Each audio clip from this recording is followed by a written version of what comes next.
कव्हरवरून पुन्हा एकदा राजकारण केलं आपली काय? गुजरातमध्ये जन्मलेला औरंगजेब, गुजरातमध्ये जन्माला आलेला औरंगजेब छत्रपती शिवाजी महाराजांनी संघर्ष करून बलाढ्य सत्तेला नमवून जे हिंदवी स्वराज्य स्थापन केलं होतं त्या स्वराज्यावरती महाराजांच्या निधनानंतर चालून आला होता. औरंगजेब जिंकायला आला होता महाराष्ट्र, पण महाराष्ट्राच्या मातीचा एक कणही जिंकू शकला नाही.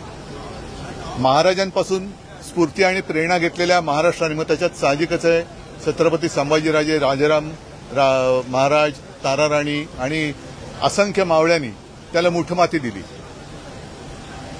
थोडक्यात काय की महाराष्ट्र जिंकायला आलेला औरंगजेब, गुजरातमध्ये जन्मलेला औरंगजेब महाराष्ट्र जिंकायला आला होता. महाराष्ट्रातली माती तो जिंकू शकला नाही, मातीचा कण जिंकू शकला नाही, पण महाराष्ट्राने त्याला मुठमाती दिली.